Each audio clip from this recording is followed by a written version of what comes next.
Saya nggak hanya berbicara musik industri atau musik populer sekarang, tapi unsur paling penting dalam sebuah musik yaitu bunyi.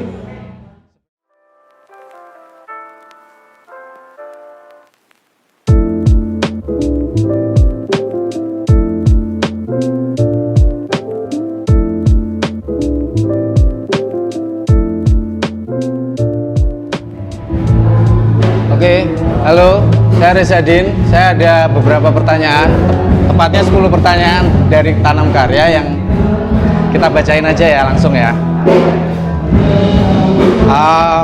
Satu, dengan siapa kami sedang berbicara? Biografi. Oke, saya sebutin biografi saya singkat. Saya Rezadin, musisi dari Jogja, mencoba bersolo karir. Lalu biografi apa lagi ya? Itu dulu aja ya. Ini album pertama saya, album kolaborasi saya dengan Kedung Dharma Romansa. Lalu yang kedua, lebih nyaman disebut musisi atau seniman, dan kenapa? Saya lebih seneng disebut pengracik bunyi, seniman bunyi, karena saya seneng mengkoordinasikan bunyi-bunyian. Lalu yang ketiga, perspektif apa yang membuat mau fokus di dunia musik? Perspektif apa yang membuat mau fokus di dunia musik? Nggak tahu. Saya suka mengkoordinasi bunyi itu sudah sejak lama. Kalau cara pandang apa, mungkin di dalam bunyi-bunyian itu menurut saya masih banyak hal yang baru ya. Saya nggak hanya berbicara musik industri atau musik populer sekarang, tapi unsur paling penting dalam sebuah musik yaitu bunyi. Sebenarnya yang mau fokus di dunia musik itu adalah seberapa banyak saya mau mengeksplor bunyi-bunyian yang dalam musik saya, yang akan melahirkan dalam karya musik saya. Lalu berikutnya, selama bermusik, fase apa yang terberat dan fase apa yang terbaik? Wah, selama bermusik, fase yang terberat menurut saya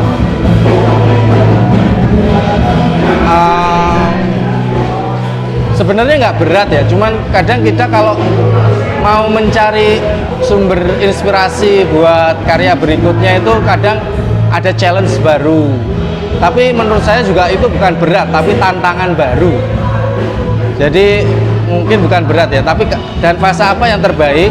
Fase yang terbaik itu ketika tur seperti ini, mengenalkan ke komunitas-komunitas baru, teman-teman baru tentang karya kita yang baru. Itu menurut saya fase yang paling baik. Lalu berikutnya, menurut Mas Reza, mengapa banyak musik yang mengangkat kenangan? Ini agak serius ya, saya akan menjawabnya ya. Manusia itu menurut saya cenderung bisa mengingat apa yang sudah terjadi. Kalau mau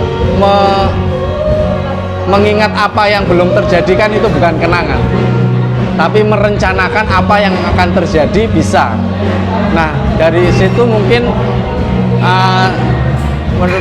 kenapa musik itu mengangkat tema-tema kenangan, sesuatu yang sudah terjadi, karena ya itu berdasarkan pengalaman pribadi para senimannya. Lalu ada apa dengan masa lalu Mas Reza yang kini diangkat di karyanya? Masa lalu terjatuh ke dalam senyumanmu. Oke, saya jelasin tentang karya ini. Terima kasih, pertanyaannya keren ini. Jadi gini, masa lalu terjatuh ke dalam senyumanmu ini adalah kumpulan puisi dari ini sebenarnya karya kolaborasi saya dengan Kedung Dharma Romansa, seorang sastrawan muda Jogja. Dia penulis naskah, penulis puisi, seorang aktor juga. Nah, saya semua lagu-lagu yang saya angkat, yang saya bikin di album ini adalah adalah dari puisi-puisi dia, dari puisi-puisi Kedung Dharma Romansa. Jadi semua syair, semua teks pada lagu-lagu saya adalah puisi Kedung Dharma Romansa.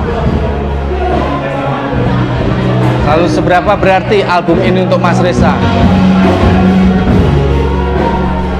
Tentunya sebagai langkah awal dalam karya solo, album ini sangat berarti. Tantangannya adalah seberapa konsisten saya ke depannya, ya kita waktu yang akan menjawabnya, saya rasa. Apakah perilisan serba digital sangat membantu musisi? Ya, sangat membantu dan bisa menjangkau banyak pihak ya. Tapi ya itulah, zaman selalu bergerak gitu ya. Jadi kalau dulu recording itu, rekaman itu sesuatu hal yang sangat sakral atau sangat agung gitu. Sekarang semua bisa recording di rumah dengan adanya home recording, dan ya tentunya sangat membantu musisi-musisi zaman sekarang lah ini. Lalu yang berikutnya, menurut Mas Reza, karya yang baik adalah karya original sendiri, bikinan sendiri. Menurut saya karya yang baik itu seperti itu, karena baik itu relatif menurut saya. 10. Terakhir, setelah melihat ruang singgah, apa yang membedakan Mojokerto dengan kota asal atau kota lain? Setiap kami singgah di kota-kota yang kami singgahin, semua punya ambience yang berbeda. Mojokerto itu Jawa Timur dan Mojokerto itu semuanya pasti atmosfernya berbeda dengan Yogyakarta atau kota-kota yang lain. Dan itu yang menarik buat saya, karena saya sangat menghadapi banyak audiens yang berbeda-beda seperti itu. Kalau membedakan Mojokerto dengan kota asal, Mojokerto ini lebih ekspresif orang-orangnya dibanding kota-kota yang lain ya. Baik, itu tadi tentang saya, Reza Din bersama Tanam Karya.